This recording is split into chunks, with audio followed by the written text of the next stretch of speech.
Bienvenidos y bienvenidas a un espacio del Colegio de Periodistas y Profesionales en Comunicación dedicado a esta Costa Rica en Bicentenario. La idea es presentarles a ustedes un proyecto donde les presentemos los candidatos hacia la presidencia de la República en el 2022, en este 2022. Así que nos recibe en su casa don Federico Malavasi. Muchas gracias. Don Federico, ¿cómo está? Gracias a ustedes y gracias al Colegio de Periodistas. Me parece una labor muy interesante esto de permitir que la gente conozca a quienes nos postulamos o nos atrevemos a pedir el voto. Qué valientes. Sí, no había tomado en cuenta, a pesar de que lleva uno tanto las cifras de la Constitución de la República, de que sería la elección del Bicentenario. Así es. ¿Verdad? El mundo político está un poco convulso, entonces uno a veces no toma nota de estas cosas. Yo le llevo la cuenta a la Constitución y le llevo la cuenta a otras cosas y no me percataba. Es también un honor estar en el Bicentenario sometiéndose al escrutinio popular y pidiéndole a la gente que aprecie, digamos, la propuesta que uno está haciendo. Cuénteme dónde nació y cómo fueron esos primeros pasos de infancia de don Federico. Yo nací en la Clínica Montealegre en Tres Ríos, cerquita de la calle Real, cuando todavía nacía gente en Tres Ríos. Tres Ríos está en el cantón de La Unión y está en la provincia de Cartago. Es casi equidistante entre San José y Cartago. La gente tiene allí un talante especial, somos pilaricos, pero muy devotos de la Virgen de los Ángeles. Así es que le queda muy cerquita. Sí, normalmente se hace peregrinación o romería. Yo, siguiendo a mis padres, era el hijo mayor, viví en diversos lugares, hasta que mis padres compraron o hicieron una casa en San Pedro. Para cuando yo tenía 7 años fuimos a vivir a esa casa. O sea que hasta los 6 años estuve viviendo en Tres Ríos, en San Diego, un poquito en Montes de Oca y luego nuevamente en Tres Ríos. Tengo muy gratos recuerdos porque como hasta los 6 años logré estar con mi abuela paterna, doña Ninfa. Tengo muy gratos recuerdos de ella, muy buenos recuerdos, pero también como nieto mayor por el otro lado de mis abuelos maternos, don Bernardo y doña Juana, que influyeron mucho en mi primera, digamos, infancia, y luego eran estación obligada, fines de semana, vacaciones. Yo me iba a estar mucho con mis abuelos paternos, ahí dormía o al lado de ellos, en la cama, a la par de la cama de ellos, me ponían ahí un colchoncillo, o en un cuarto de mis tías, ¿verdad? Cuando alguna de ellas no estaba, allí pasaba temporadas porque acompañaba mucho a mi abuelo a las finquillas. ¿Cómo fue esa transición de la infancia? Porque usted estudió en el Calasanz, inmediatamente después hizo un salto hacia el colegio, pero ¿cómo fue esa vivencia, sobre todo en la escuela, don Federico? Bueno, el Calasanz en aquellos tiempos empezó frente a la iglesia de San Pedro, allí frente al parque. Era un colegio que empezaba. Usábamos corbata con un elástico, y la broma a veces era jalarse la corbata. Una corbata que tenía azul con doble C, Colegio Calasanz, muy elegante, muy bonita. Por alguna idea de mi padre, yo usé pantalón corto hasta 6º grado y eso enojó mucho a mis compañeros porque ya se sentían grandes y usaban pantalón largo, y el tener un compañero pantalón corto les recordaba seguro que eran muy huilillas. Fue una época muy interesante porque los padres del Calasanz eran muy esforzados, muy fajados. Era una enseñanza intensa, con textos españoles, muy buenos textos españoles usábamos. Nos daban clases de inglés prácticamente desde primer grado, y había diversos acentos de diversos profesores de mucha calidad. Estuve en el Calasanz hasta 2º año. Al 3er año pasé a la institución que está a la par del Calasanz, el José Joaquín Vargas Calvo, una gran institución. Así es. Yo estaba prácticamente empezando mi adolescencia, yo había entrado de 6 años a la escuela y pasé a tercer año a un colegio mixto. O sea, era absolutamente un mundo nuevo para mí. Había estado en educación segregada, ahora era integrada, tenía unas compañeras muy lindas todas, muy atractivas todas, un añito mayor la mayoría, pero lindísimas. Y yo no sé todavía cómo hacían mis compañeros para estudiar y estar en clase. Yo estaba desconcentrado con tanta belleza en mi aula. Un cambio radical. Sí, y para mí fue muy interesante empezar a convivir con mujeres, compañeras, competir con ellas, colaborar con ellas, socializar tan intensamente en el aula, y eso fue una gran enseñanza. Ponen otro acento diferente en un salón de clase, era empezar una nueva sociedad. Luego, lo que me diferenció mucho de mis compañeros del Calasanz, yo opté por el bachillerato en letras, que era parte de la idea de pasarme al otro liceo. Por supuesto, cuando pasé al Vargas Calvo, lo primero que me preguntaban todos los profesores es ¿por qué lo expulsaron del Calasanz? ¿Verdad? O por qué está repitiendo año. Cuando se enteraban de mi edad, ya sabían que no. ¿Y cuáles eran esos valores que usted cree que le marcaron mucho su vida en esa etapa, que inclusive para el caso suyo fue una vivencia casi en plena adolescencia, el colegio? Bueno, en el colegio el espíritu colaborativo de algunos compañeros, cómo me cuidaban y me daban su cariño de compañeros sin condiciones. Ellos entendieron que yo venía de otro sistema y en algunos yo me quedaba atrás por hábitos, y cómo me ayudaron a cambiar los hábitos a cosas que no hacíamos en el Calasanz y que sí hacíamos allí, y cómo trataron de aprender también de lo que yo sabía del Calasanz. Esa fue una integración muy interesante, ¿verdad? Compañeros que me marcaron por su cariño, su compañerismo, su sociabilidad.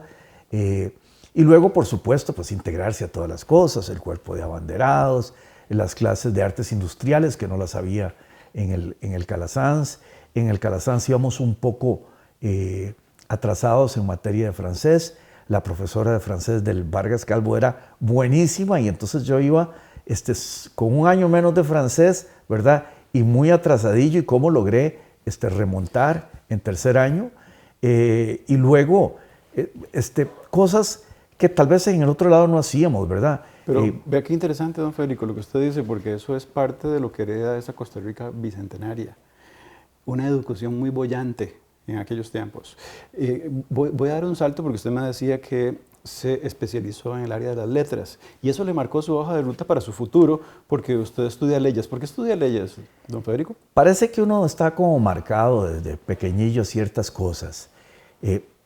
Siendo, digamos, muy bueno en matemáticas, lo cual en el Vargas Calvo me permitió ser siempre el que hacía los centros de matemáticas, incluso en letras, con las pequeñas matemáticas que llevábamos, yo era el que daba los centros. Yo tenía pasión por la lectura, pero pasión fue algo que se lo debo a mi padre, por supuesto. ¿Algún autor que recuerde que le marcara mucho en ese momento? Bueno, Julio Verne, Julio Verne con Un capitán de 15 años y Tom Sawyer de Mark Twain. Mark Twain, sí, Mark Twain es que Tom Sawyer es todo un mundo, ¿verdad? Esos dos me marcaron mucho. Y luego sí, muy inclinado a leer novela, a leer historia, pero me gustaban las matemáticas. Entonces, en el barrio me molestaba mucho porque a la hora de hacer alguna canchilla de fútbol en algún lote que nos prestaban, pues el que llegaba con el serrucho, el nivel, la escuadra, el martillo, los clavos, era yo. Yo tenía, era una cosa como de familia, tener mi cajita de herramientas. Y entonces recuerdo a varios de ellos que me decían, mira, llegó el ingeniero y ahora resulta que va a estudiar Derecho. Y yo les decía, sí, posiblemente termine estudiando Derecho. En las clases del bachillerato de letras me enseñaron mucha disciplina. En las clases de literatura universal, la profesora Celina Meléndez era muy, muy exigente y nos enseñó el tema del comentario del texto, el tema de cómo hacer bien una redacción, plantear un trabajo, y creo que eso me ayudó muchísimo en la universidad. ¿Verdad? Era una educación, la que daban en el Vargas Calvo, de muchísima calidad. Tengo que señalar una cosa. Al haber estado en dos grupos, Calasanz y Vargas Calvo, yo era el intermediario para los encuentros de fútbol, ¿verdad? Porque creo que mi generación del Calasanz y mi generación del Vargas Calvo hacíamos como un partido cada 2 meses. Cada 2 meses. Nadie se imaginaría bueno, a Federico futbolista. Teníamos había un interés. Los del Cala necesitaban jugar y en el Vargas Calvo no había cancha. Entonces, si hacíamos el encuentro con el Cala, teníamos la cancha del Cala. Entonces era un mutualismo muy bueno, pero de ahí eran partidos muy amistosos. O sea, nos dábamos duro, jugábamos con mucho fervor, pero no había mala intención. Yo le digo a la gente que en aquel tiempo eran famosos los chabonazos, ¿verdad? Ahora la gente se va de planchetazo, pero en aquel tiempo en las plazas sonaban los trabonazos y la gente paraba el carro para oír el trabón. Y se aprendía a jugar, jugábamos sin árbitro, normalmente jugábamos sin árbitro, eso era una cosa como de honor, ¿verdad? Cuando había un foul, había una mano, había alguna cosa, ¿verdad? En aquel tiempo no decíamos mano, hacíamos hand, ¿verdad? La gente decía hand. Pero eso también era muy interesante. Teníamos en el Vargas Calvo un par de jugadores que ya jugaban en equipillos de canchas abiertas, más organizados. Reinaldo era uno y Lula era el otro. Y ellos conseguían unos retos. A veces íbamos a Cartago, al San Luis Gonzaga, o a la Plaza Turcios, o a algún otro lado. Los Turcios es en Barrio Don Bosco. Exactamente, en esa cancha. Que ya ahora es un parqueo. Sí, pero en esa cancha yo jugué alguna vez. Salía uno los sábados, era otra Costa Rica, ¿verdad? Con su maletincillo, y le decía a los papás... Yo jugué en esa cancha. Sí, bueno, también jugamos en esa cancha. Entonces, también hacíamos encuentros con los del Don Bosco, pero los de aquí, los que están allí en Zapote, que tenían también una cancha bonita. Alguna vez para jugar en la cancha que estaba en San Pedro, en la Roosevelt, pues llegaron tantos equipos, eran como 6 equipos y todos queríamos la cancha a la vez, no había orden. Entonces tuvimos que hacer una especie de mini mejengas para primero descartar 2 equipos y después descartar 2 equipos. Y los descartados se quedarían allí 2 horas esperando para poder ocupar la cancha. Bueno. Y era como estos 90 minutos por la vida, partidillos chiquitillos, a ver, y sal. El primero que metía gol, ese se quedaba ahí, el otro iba saliendo. Eran otros tiempos muy bonitos. Estamos haciendo un trabajo audiovisual ciudadano del Colegio de Periodistas y Profesionales en Comunicación. Estamos conversando hoy con don Federico Malavasi Calvo, candidato a la presidencia en el 2022 en esta Costa Rica bicentenaria. Don Federico, ¿qué le impactó a usted en su vida universitaria ideológicamente que lo hizo pensar una hoja de ruta que hoy también lo retrata en el partido que usted representa?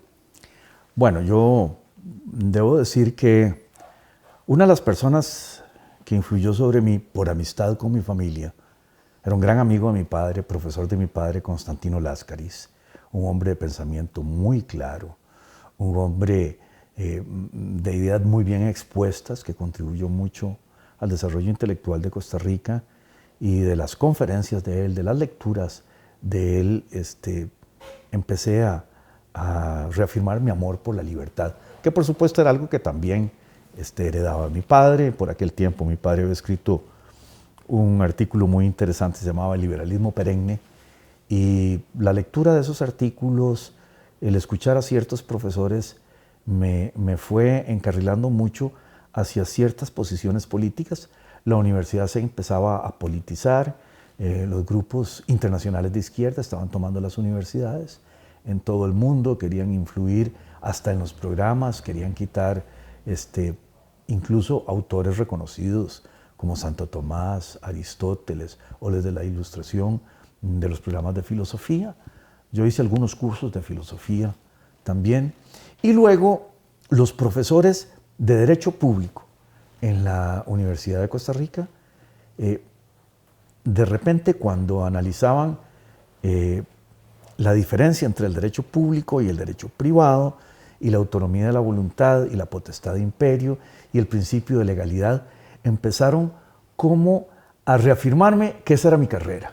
Que esa era mi carrera, que entender cómo se construye una sociedad pasa por entender cómo se hacen las leyes, el contenido de las leyes, el valor de la jerarquía de las normas, cuánta importancia tienen las libertades públicas y cómo se consolidan en la historia de los pueblos. Y allí quedé requete enamorado de mi carrera, ¿verdad? Y de todas las utilidades que podía tener. En algún momento también, durante mi carrera, como muchos estudiantes, fui seleccionado por un bufete, ¿verdad? Y entonces entré al bufete Gayer y Gayer, donde estaban los profesores Fernando Gayer y Jorge Enrique Gayer, y su talante intelectual, y en el caso de Fernando Gayer, su talante liberal además, contribuyeron muchísimo a que yo estudiara muchísimo más el marcaron su liberalismo. hoja de ruta, claro. Sí, y ni qué decir, eran dos grandes intelectuales, muy diferentes entre ellos, pero además de la super biblioteca que tenían en el bufete, tenían pues acceso a toda la biblioteca de ANFE, no sé cuántas veces de sus viajes y de sus compras, un libro para el asistente que estaba allí. Entonces yo fui formando mi biblioteca. La hora del café en la oficina era una hora intelectual en que se discutían lo que estaba sucediendo en el gobierno, lo que estaba sucediendo en el mundo, cómo iban las ideas. Allí en el bufete llegó como cliente en algún momento don Alberto Di Mare, también economista, que en algún momento fue como un filósofo de la libertad en el país, y de repente quedé muy en cierto tipo de ideas, ¿verdad? Muy convencido, muy preparado, muy leído, como si hubiera llevado economía, y eso pues también me hizo enamorarme de la libertad, entender su importancia en la sociedad. ¿Cómo fue ese microciclo después en el que usted estaba formándose en Derecho, pero también formando una familia? Y bueno, la aparición de Gladys en su vida. Bueno. De doña Gladys. De doña Gladys, o Gladys Eugenia. El tema es que Gladys y yo decidimos muy pronto casarnos. El noviazgo ya llevaba 4 años. Yo lo sé. Y trabajando en el bufete yo generaba una economía y nos quedó fácil casarnos. Que además fue muy simpático porque cuando usted iba a la casa de su suegro estaban poniendo el techo, entonces cuenta doña Gladys que ella dormía con las estrellas de frente. Sí, decidieron remozar la casa pero viviendo adentro y eso fue muy simpático. El primer día que fui como a marcar, mi esposa acomodó unos bloques en el corredor porque no quería que yo entrara y viera el desastre. Eso fue simpático porque al final yo... Es lindo porque representa esa Costa Rica bicentenaria también. También. Todos esos gestos. También, ya yo manejaba y entonces el suegro empezó a pedirme que le hiciera algunos mandados en aquel tiempo y claro... Está buenísimo cumpliendo con los mandados. Pues sí, ayudaba muchísimo a que cortaran unas piezas que iban para el piso para que no las quebraran los peones, eso ayudó mucho. Y pues como todo el mundo, uno con el susto de casarse, pero si yo hubiera sabido que me iba a ir también, me hubiera casado antes, ¿verdad? Porque ya en el momento en que empecé a trabajar, yo empecé a generar 2 cosas interesantes. Primero, una economía personal, ¿verdad? Ya ganaba algo en el bufete y en aquel tiempo era muy proporcional el esfuerzo a lo que uno ganaba, entonces uno se esforzaba. Y también comencé a tener algún respeto por mis compañeros que no trabajaban, porque entonces en los consultorios jurídicos o en algunas preguntas en clase, uno comienza a generar otro tipo de enfoque, otro tipo de perspectiva, y era muy útil. También me permitía Qué lindo, sí. comprarme mis libros, ¿verdad? Ya cuando abre Gerardo Trejos Juricentro, pues empezó a llegar al país una literatura jurídica diferente. Entonces era muy sabroso uno como estudiante poder comprarse unos libros, poder seguir las clases con ciertos textos. Y aprender en su propia casa de una educadora también, y la llegada luego de Federico, de Francisco y de Fabricio. Sí, a ver, esto lo tengo que contar y yo no sé si es buen o mal ejemplo. Yo me casé antes de graduarme. porque como ya trabajaba me sentía confiado. Y prácticamente, como las familias de antes, bueno, ni qué decir que cada paso de mi matrimonio fue monitoreado por todos mis compañeros, ¿verdad? Qué había hecho en el registro civil, que cómo había conseguido casarme en un lugar, que cómo se conseguía el padre, que cómo, bueno, todo era como de los que se casaba antes.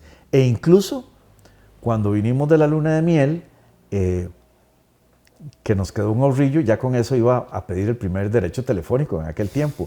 Entonces algún compañero me llevó de la Facultad de Derecho al ICE al primer teléfono y eso fue comentado en clase. Ya Federico compró el primer teléfono.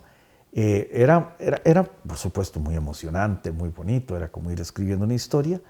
Y muy pronto, ¿verdad? Prácticamente a los 9 meses de estar casados, vino el primer hijo, Federico José, ¿verdad? Que fue el primer nieto de mis padres, nieto adorado de mis suegros, como el primer chiquillo nuevo del barrio. Era todo un experimento para todo el mundo. A los 2 años vino Francisco. Bueno, ya yo me gradué, crecimos un poco más en la profesión. Gladys retomó su universidad, estaba terminando sus estudios de educadora y vino Fabricio. Fabricio es 10 años menor que el hijo mayor, entonces es casi otra generación, pero gozaba de 2 hermanos que lo querían mucho, lo cuidaban mucho y le enseñaban muchas cosas buenas, eran muy buenos hermanos, fueron muy buenos hermanos, nos ayudaron mucho con Fabricio y allí quedó constituida una familia que todavía se quiere mucho. A mis 3 hijos les pusimos nombres con F, ¿verdad? Federico, Francisco, Fabricio. A Gladys le vamos a tener que poner Fladis, es parte del asunto. Y así se constituyó la familia. Han sido muy buenos muchachos,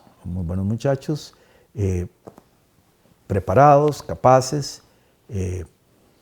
El mayor es un exitoso cardiólogo que abre brecha y está muy empeñado en sacar todo adelante. Se casó con una compañera de profesión, compañera de estudios en algún momento, Anita. Tienen 2 hijos de 8 y 3 años, Fernando y Alejandro, los 2 de segundo nombre José. A Federico, mi hijo, le pongo de segundo nombre José por mi padre, José Guillermo, y yo creí que él iba a seguir con los Federicos y siguió con los Josés. Es de la tribu de los Josés y están muy emocionados con los Josés. En mi familia, el día de San José se celebra por mi padre, ¿verdad? El 19 de marzo. Y entonces hay que darle regalo a mi padre, a mi hermano Humberto José, al hijo de él que se llama Humberto José, a mi hijo que se llama Federico José y a mis 2 nietos que son José. Entonces llevamos una tradición paralela ahí los José. Aprovecho para enviarle un abrazo a su hermano que compartió conmigo en la Universidad Nacional hace ya más de 15 años. Don Federico, este esfuerzo del Colegio de Periodistas y Profesionales en Comunicación es fundamental desde ese ejercicio ciudadano para que la gente les conozca.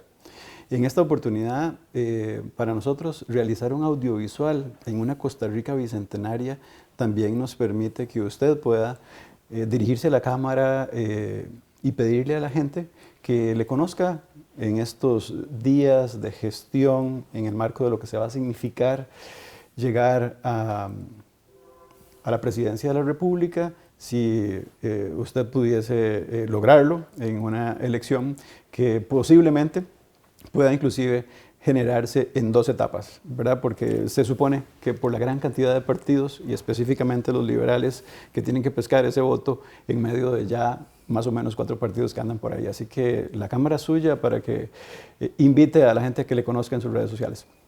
Muchas gracias por esta oportunidad.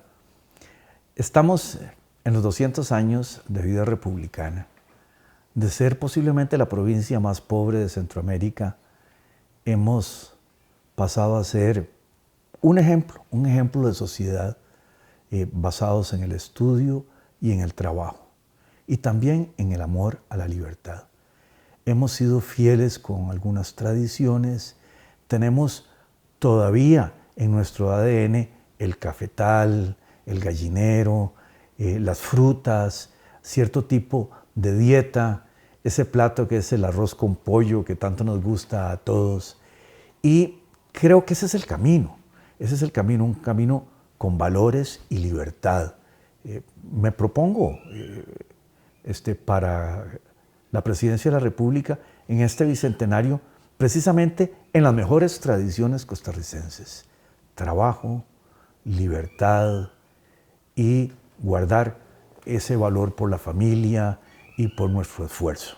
Eso es lo que quisiera decirles y es lo que humildemente quisiera representar por mi familia, por mi respeto a mis abuelos y sus necesidades. Los acompañé a coger café, a llevarles el almuerzo al cafetal, a ver cuando mi abuelo abría ese almuerzo que le había preparado con tanto cariño a mi abuela, ¿verdad? En una semiportavianda, ¿verdad? Envuelta en unos limpiones, tortilla, torta de huevo y ese arrocito amarillo con unos frijolitos rojos. Esa alforja improvisada. Exactamente. Eso fue el alimento de todos durante mucho tiempo, tranquilos, labriegos, sencillos, amantes de la familia y de la libertad, temerosos de Dios también, con muchos valores, mucha honradez. Decíamos muchas veces, pobres pero honrados, ¿verdad? La educación me ha permitido estudiar leyes y estudiar muchas cosas más y viajar bastante. Creo que he tenido oportunidad de ver muchas cosas en muchos países sobre su organización y es posible tener éxito guardando nuestras tradiciones y con el amor a la libertad. Muchas gracias, don Federico, por recibirnos en su casa y un poco que la ciudadanía costarricense, gracias al Colegio de Periodistas y Profesionales en Comunicación, pueda conocerle. De mucho tiempo me reconoce tratar de desarrollar proyectos ciudadanos y también desde acá vamos a tener la oportunidad de presentarles, gracias al Colegio de Periodistas, desde Voto CR, esta también producción audiovisual. Les invito a que sigan con nosotros y que puedan conocer a todos los candidatos y candidatas hacia la presidencia de la República en este 2022.